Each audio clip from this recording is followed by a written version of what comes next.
Hello friends, today we discuss about area of polar curves. आज हम ध्रुवीय वक्रों का क्षेत्रफल पढ़ेंगे। जैसा कि हमने पिछली क्लासेस में पढ़ा है, कार्तीय वक्रों का क्षेत्रफल भाई कार्टेशियन कोऑर्डिनेट के लिए एरिया निकाला है हमने पिछले क्लासेस के अंदर। आज हम ध्रुवीय वक्रों का क्षेत्रफल पढ़ेंगे। अब ध्रुवीय वक्र किस में चलेंगे हमारे पास? आर एंड थीटा में। तो कर्व की इक्वेशन क्या होगी? जैसा कि सपोज करो R is equal to F of theta है।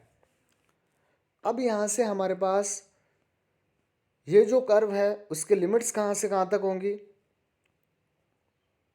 भाई सपोज करो ये हमारे पास आर एंड थीटा, जो हमारे पास ये रेडियस है और ये हमारे पास जो ध्रुवांतर रेखा है theta is equal to theta one, second हो गए थीटा इज, ये हो गए हमारे पास थीटा टू, और ये कर्व दे दिया। सपोज करो इसने ये वाला एरिया पूछ लिया, तो हमें ये निकालना है यहाँ से।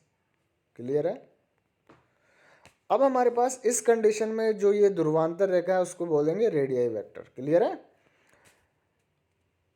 अब यहां से हमारे पास जो r is equal to F of theta और ध्रुवांतर रेखा theta is equal to theta one and theta is equal to theta two, इसके द्वारा जो घिरा हुआ एरिया है वो क्या होगा हमारे पास? 1/2 theta one two theta two limit integration की and R square of D theta, जहां पर आर स्क्वायर की वैल्यू क्या होगी? एफ ऑफ थीटा का स्क्वायर।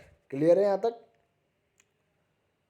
तो अगर हमारे पास कंडीशन अगर पोलर कोऑर्डिनेट्स के अंदर दे रखी है और उसका एरिया पूछेगा तो हम ये फॉर्मूला अप्लाई करेंगे उसके अंदर। जैसा कि सपोज करो हमारे पास इसके कुछ एग्जांपल्स के बारे में डिस्कस करें।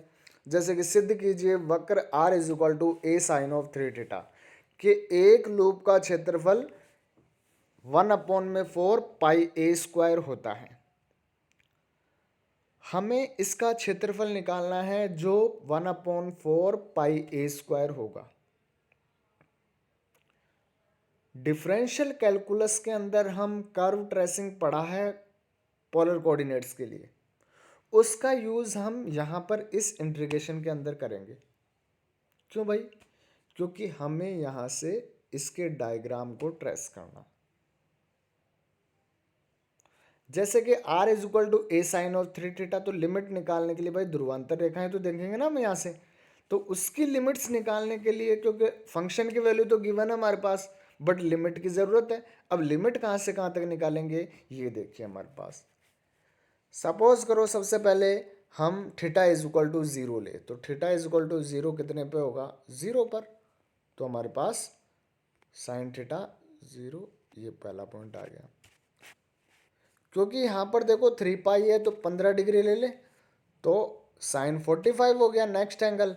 तो 45 हमारे पास सपोज करो ये वाला हो गया यहाँ पर, तो 45 पर वैल्यू क्या आ गई हमारे पास? जैसे 15 डिग्री है, ये 45 यहाँ पर हो।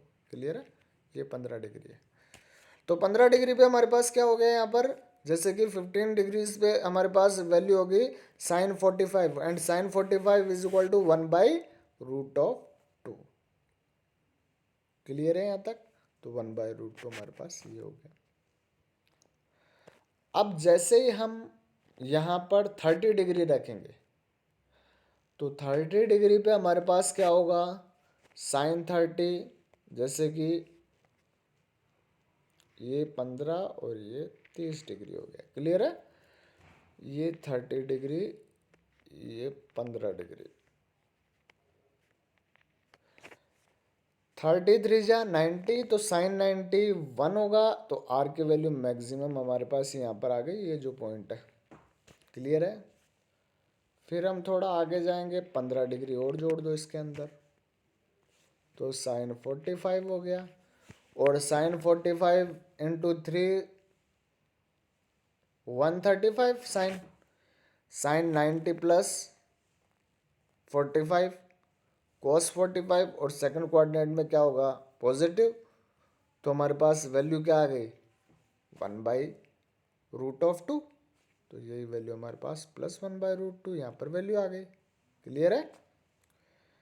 फिर बात करते हैं हम, जैसे 45 में हम 15 और जोड़ देंगे 15 डिग्री, तो 60 डिग्री हो गया, 60 डिग्री हो गया। और 60 को 3 से मल्टीप्लाई करेंगे तो साइन 180, और साइन 180 की वैल्यू क्या होती है? 0 भाई, एन पाई पे। क्लियर है? तो यहाँ पर 180 की वैल्यू 0। ये पॉइंट हमारे पास, कर्व को हमने बनाया तो ये बन गया। क्लियर है?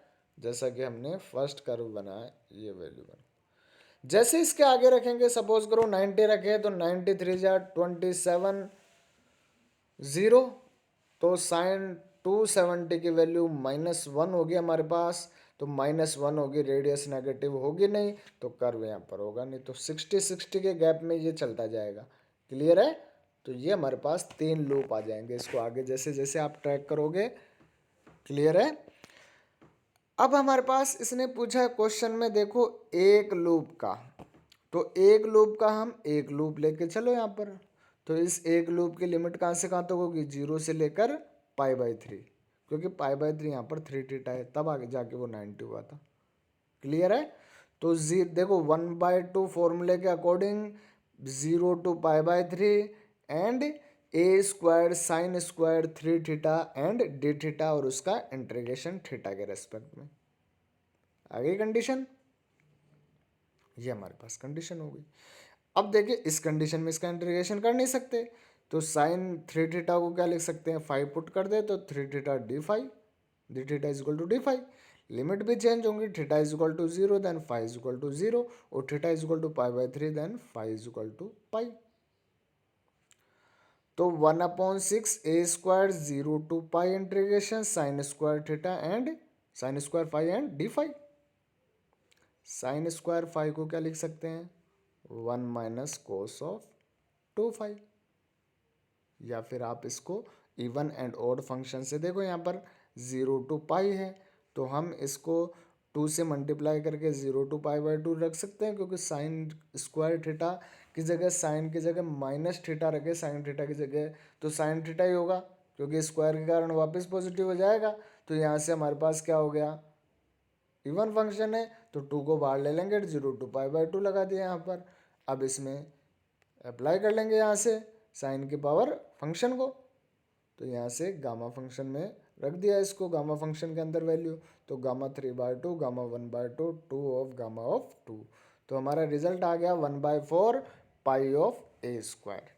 क्लियर है स्टूडेंट्स यहाँ तक? अब जैसे कि हमारे पास पहले एक कर्व की इक्वेशन गिवन थी, अब 2 कर्व की इक्वेशन दे रखी है नेक्स्ट एग्जाम्पल में।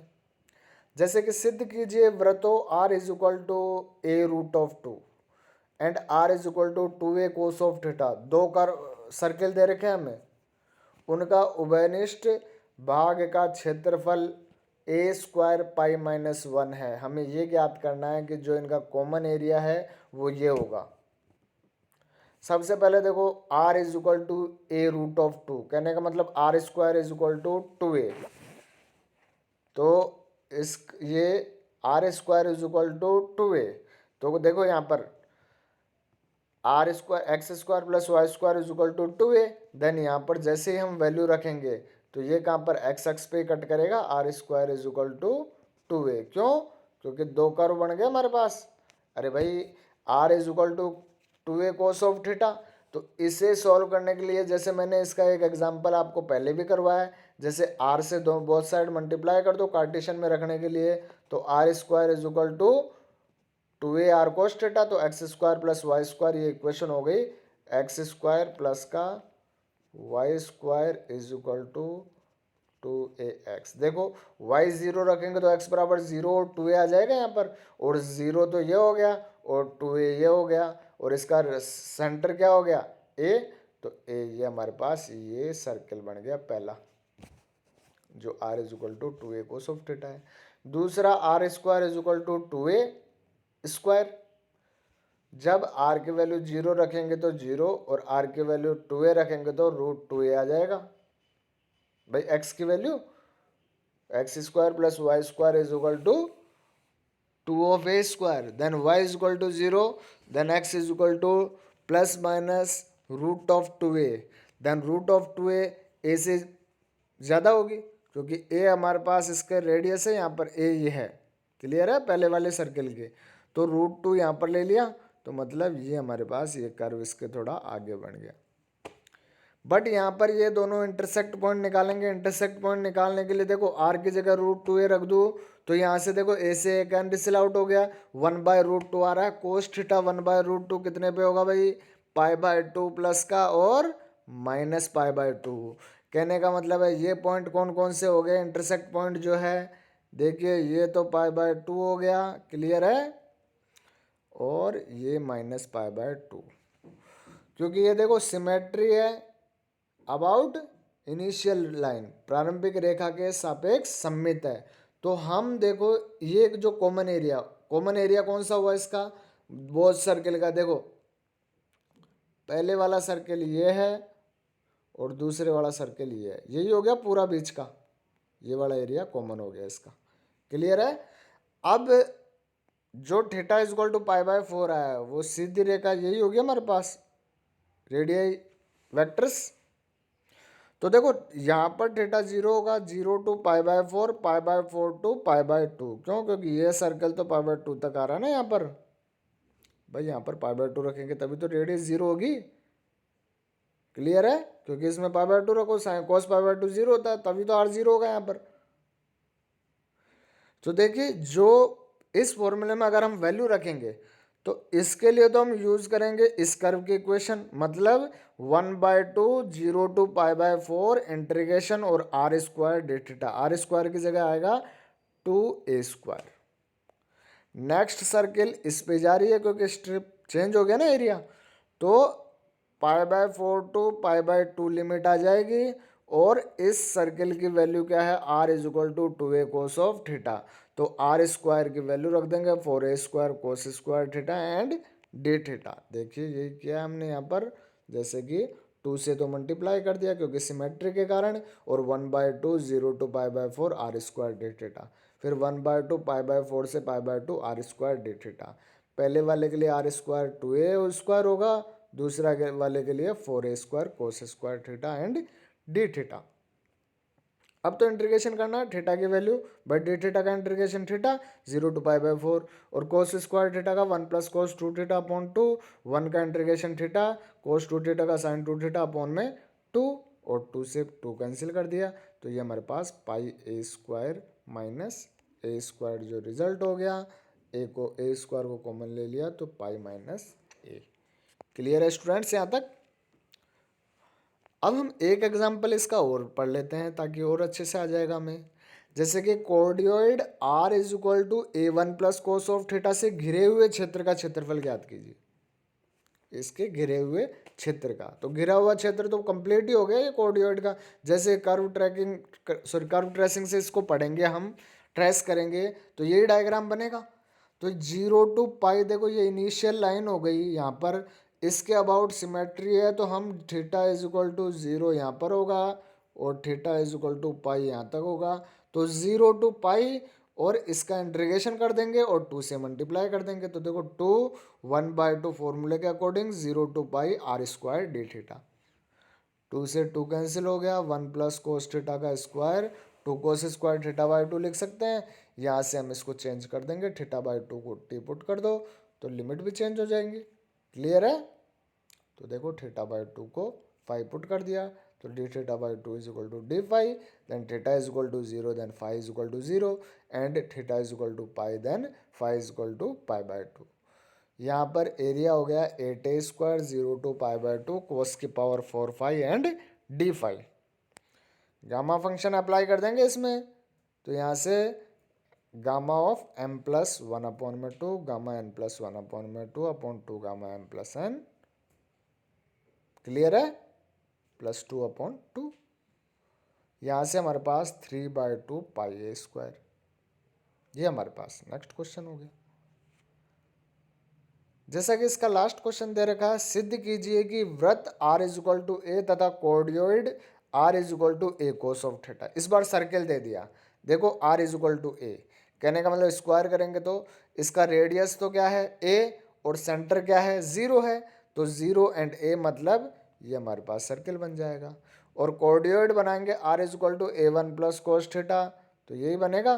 तो इन दोनों का इंटरसेक्ट पॉइंट कैसे निकालेंगे, आर की वैल्यू इसमें रख दो, तो ए से ए कैंसिल हो गया, A cos theta is equal to 0, then theta is equal to plus minus pi by 2।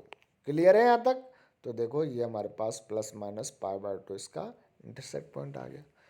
अब हमें ये निकालना है, तो देखिए आप यहाँ पर जैसा कि हम इसके लिमिट्स लेंगे तो देखिए इस 0 to π/2 तक जाएगा तो सर्किल की इक्वेशन लेनी पड़ेगी हमें, और π/2 से पाई तक जाएंगे तो कोऑर्डिनेट की, क्योंकि ध्यान रखना स्ट्रिप्स जिस कर्व पर एंड होगी तो लिमिट के साथ उसी कर्व की इक्वेशन को हमें पुट करना है। तो जैसा कि 2 से मल्टीप्लाई क्यों किया, क्योंकि सिमेट्री है अबाउट इनिशियल लाइन। तो 2 × 1/2 0 to π/2 r स्क्वायर, तो r स्क्वायर मतलब a स्क्वायर आ गया। देखो सेकंड r स्क्वायर किसके लिए, कोऑर्डिनेट, तो a 1 plus cos of theta का होल स्क्वायर डी थीटा। यहाँ पर वापस इसका इंटीग्रेशन कर दो तो हमारे पास इसके स्क्वायर को खोल देंगे तो कोस स्क्वायर थीटा को 1 प्लस कोस 2 थीटा अपॉन 2 लिख सकते हैं, और यहाँ से हम इसको सॉल्व कर लेंगे तो 1/2 + 1 3/2 कोस 2 theta and cos 2 theta upon 2, कोस का साइन और कोस 2 थीटा का साइन 2 थीटा अपॉन 2, तो 4 हो जाएगा। π/2 से लेकर पाई तक लिमिट लगा देंगे तो हमारा रिजल्ट आ गया a 5π/4 का 2। क्लियर है यहाँ तक? तो ये हमारी कंडीशन खत्म होती है।